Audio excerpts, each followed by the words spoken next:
I'm in my late 20s, turning 30 soon, and I've decided to retire early, 25 years ahead of time. I moved back to my village and now live in a house with mountains at my doorstep. Here, I'm nurturing myself again.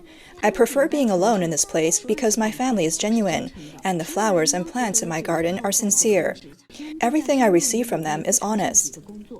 Everyone seems to think that people born in the 90s are revolutionizing the workplace, but my friends around me are stuck in jobs where their efforts don't match their pay, leaving them with almost no time for themselves. Here, there's no delivery service that brings packages to your door. I have to ride my bike to town to pick them up, which takes about 10 minutes. That short ride has turned the scenery into a mini getaway for me. Life is filled with endless desires and competition. I want to live simply. Even though the world may seem broken, it can still be patched up. When the fruits and vegetables from my garden heal me, or when I make tea in my front yard and catch the sweet fragrance of the flowers in the breeze, I feel an overwhelming sense of self-healing and happiness. In recent years, as China's economy has continued to decline, layoffs, resignations, and unemployment have caused significant upheaval in the job market. The unemployment rate for young people has been on the rise. The stress and competition of city life have pushed more and more young people to leave the cities in search of a new way of living, a sort of retirement in the countryside. China's Gen Z and millennials have increasingly shared their experiences of rural retirement on social media. They explain how layoffs, resignations, or simply not having a job led them to this lifestyle. These self-proclaimed retirees, born in the 90s and 2000s, have chosen to take long breaks or remain unemployed at a very young age. I'm 31, retiring 20 years early, and I moved back to the countryside with my 2-year-old. I prefer being here with my child because children are innocent, and the vegetables I grow are simple-minded. People say that those of us born in the 90s have become the very thing we despised. My friends work in jobs where their incomes don't match their effort, leaving them very little time for themselves. Life is overwhelmed with desire and competition. I want to raise myself and my child with simplicity. Even though the world can be disappointing at times, there's always a way to fix its imperfections. When I watch my child holding a watermelon, or when the fields are full of vegetables, I feel incredibly healed and happy. Her words reflect the harsh reality faced by many young people in China, where economic downturns and rising unemployment rates are making life difficult. Despite hard work, many find the rewards unsatisfactory, leading to feelings of frustration and helplessness. Reports show that many young people are moving to provinces like Yunnan, Guizhou, and Sichuan to live a retired lifestyle, where the cost of living is only a quarter of that in Shanghai. Last year, a self-proclaimed retiree named Wenzi settled in a bamboo hut on the edge of a cliff in Guizhou. At just 22 years old, Wenzi had worked in industries like car repair, construction, and manufacturing. He told local media that he was tired of working with machines every day and quit to return to his hometown. While he tried to find a job locally, nothing was satisfactory. As time went on, Wenzi began to reflect on the meaning of life. He realized that life isn't just about the hustle and bustle of city life. The quiet of the countryside holds its own beauty.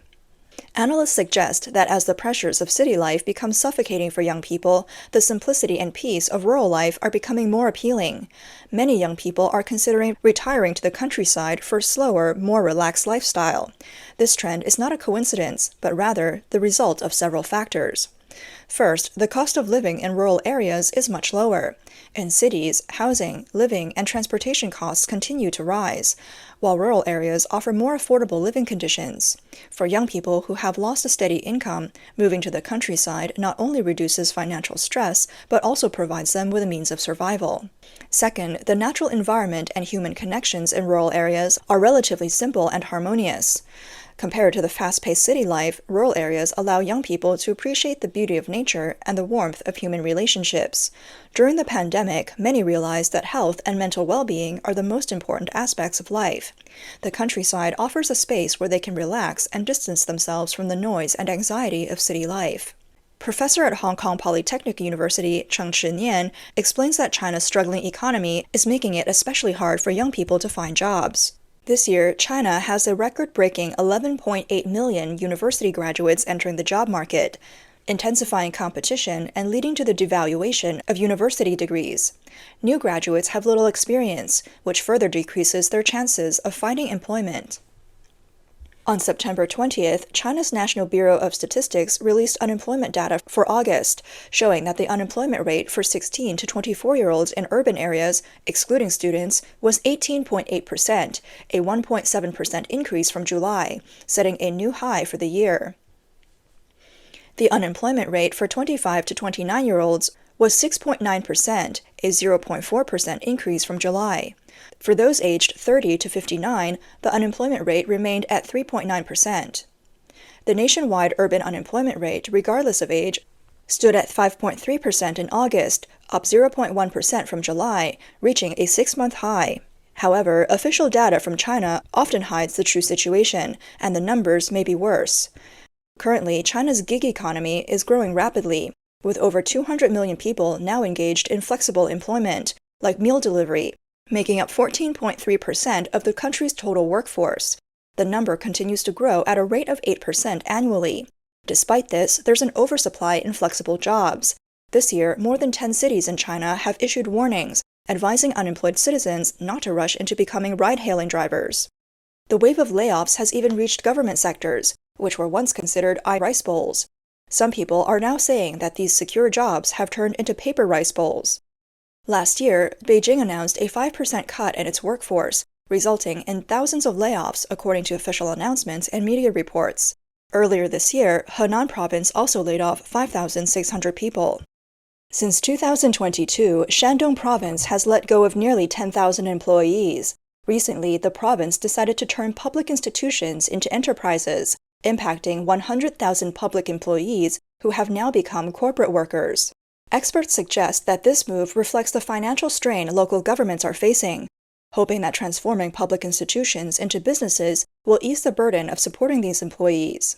Due to the difficult job market, many college graduates are starting to take jobs in low-end manufacturing and service industries. Columbia University sociologist Yao Lu estimates that around 25% of college graduates aged 23 to 35 are working in jobs below their education level. A Chinese economist who wished to remain anonymous mentioned that many of the 48 million college graduates in China might start with low salaries and contribute relatively little in taxes throughout their lives. They told Reuters, while they can't be called a lost generation, it's a significant waste of human capital. A report published in June by China Higher Education Research, a journal under China's Ministry of Education, predicts that the number of new college graduates could peak at around 18 million by 2034. Zhou Yun, an assistant professor of sociology at the University of Michigan, told Reuters, "For many Chinese college graduates, the prospect of a degree leading to better jobs, higher social mobility, and a brighter future is becoming increasingly out of reach." In recent years, not only college graduates, but even master's degree holders have had to settle for menial jobs. For example, a recent hiring announcement from Baoshan College in Yunnan Province showed that its logistics services company planned to hire 7 people for roles such as dormitory supervisors and security staff. Among those hired were 4 people with master's degrees, 2 with bachelor's degrees, and 1 with an associate degree. Of the 4 master's degree holders, 3 applied for dormitory supervisor positions. A college staff member confirmed that these hires were indeed real, noting that none of the positions required a master's degree. All candidates were selected based on merit, but the salary details were not disclosed.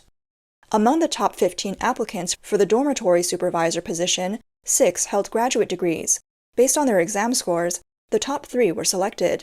These 3 individuals came from the mechanical engineering program at North University of China, the environmental science program at Yunnan Agricultural University, and their agricultural management program at Southwest Forestry University. Similarly, a temporary janitor hired by Nanjing University of Aeronautics and Astronautics in Suzhou held a master's degree in physics. Additionally, a 2024 graduate of Peking University with a degree in software engineering applied for a frontline security role at the Palace Museum. A researcher at the Cross-Strait Policy Association, Wu Sezhi, and a consultant for the Taiwan think tank told international media that this phenomenon reflects an imbalance in the labor market. He explained, first, it shows that the talent being developed doesn't meet society's needs. Second, it highlights that job opportunities are shrinking. Third, the entire economy is shrinking, affecting the consumer market. As consumer spending declines, many professionals are forced to take low-paying jobs just to earn a living. Wu further added that China's economic growth has long relied on short-term strategies, hot money investments, and government intervention in the market. So when the economy slows, the imbalance between job supply and demand, coupled with the issue of highly educated workers taking low-paying jobs, leads to serious social problems. He emphasized that master's graduates applying for janitorial jobs is a stark warning to current students. He said, many may choose to pursue further studies, but they are now realizing that even a master's or PhD doesn't guarantee suitable job opportunities. This will deter many young people from pursuing higher education, leading to a shortage of academic talent in the future. Many overqualified young people may choose to lie flat, which could ultimately hurt the country's competitiveness. As unemployment continues to rise in China, millions of college graduates are struggling to survive. Some are forced to take low-paying jobs or even rely on their parents' pensions. As a result, the term unfinished children became popular on social media this year. It vividly describes young people who studied hard for over a decade only to face unemployment after graduation, like an unfinished building development that leads to nothing. These unfinished children have come to realize that in the current economic climate, their qualifications aren't enough to land them a decent job. Some unemployed young people are returning to their hometowns and living off their parents' pensions and savings, becoming full-time children. Zephyr Cao, a 27-year-old who earned his master's degree from a prestigious diplomacy school in Beijing last year, had to return to his hometown in Hebei after failing to find a well-paid job. Now he's questioning whether all those years of education were truly worth it. Cao said, if I had worked 3 or 4 years after getting my bachelor's degree, my salary might be about the same as what I'm earning now with a master's degree. He's contemplating pursuing a PhD, hoping the situation will improve in a few years. Amada Chen, a recent graduate from Hubei University of Chinese Medicine, took a sales job at a state-owned enterprise but quit after only a month. She attributed her resignation to the toxic workplace and her boss's unrealistic expectations. During the first 15 days of her probation, she worked 12 hours a day, earning only 60 yuan per day. She said, I cried every day for a week, explaining that she had initially hoped to work as a quality inspector or researcher, roles that matched her background in Chinese medicine. However, after sending out over 130 job applications, most of the responses she received were for sales or e-commerce positions. She is now reconsidering her career path, possibly shifting towards modeling. In addition, as more young people feel overwhelmed and unable to cope with the intense pressures of work and life, youth rest homes have started appearing in rural areas and suburban regions of cities like Zhengzhou in Henan, Dali in Xishuangbanna, in Yunnan, Chongqing, Hefei in Anhui, and Ningbo in Zhejiang. These youth rest homes are not traditional retirement homes. Instead, they serve as places where young people can find peace of mind. They offer spaces to drink tea, chat, garden, bask in the sun, raise animals, or simply relax in slippers and loungewear while enjoying simple meals and watching movies. These places provide a retreat for young people who are under constant stress, offering an escape from the hustle and bustle of city life. They also create a free-spirited environment for those feeling stuck in life, whether due to work, relationships, or other personal struggles. According to Voice of America, China's youth rest homes are becoming popular because of their low costs, proximity to nature, and cultural charm, allowing young people to retire early. A new youth rest home on the outskirts of Suzhou is set to open in early July, offering weekly stays for 500 yuan. Xiao Shu, the founder, said the facilities are still being inspected, but over 100 people are already waiting to move in. The founder of Mandiu Ancient Village's youth rest home in Yunnan told the paper that young people need balance in life. For them, the rest home is not only a place to rest, but a space for emotional healing. He explained that there are 2 main groups staying at the rest home. One group consists of freelancers looking to expand their social circles, while the other includes young people facing bottlenecks in work, life, family, or relationships. They need a break before starting anew. Liu added, we don't accept anyone over 45 or those who have never worked. Here, there's no pressure to follow a schedule, no workplace anxiety, and no family conflicts. You can live however you want. An article published by Sohu pointed out that these youth rest homes are not traditional retirement homes. They lack medical facilities and hospitals. Instead, they represent a concept, the pursuit of a slower life. The article described how young people face endless work and a life that feels like a constant uphill battle, where they can't outcompete others or fully embrace the lying flat lifestyle. Associate researcher at the Chonghua Institution for Economic Research, Wang Guochen noted that the rise of youth rest homes reflects the high unemployment rate among Chinese youth and the increasing pressure of job competition.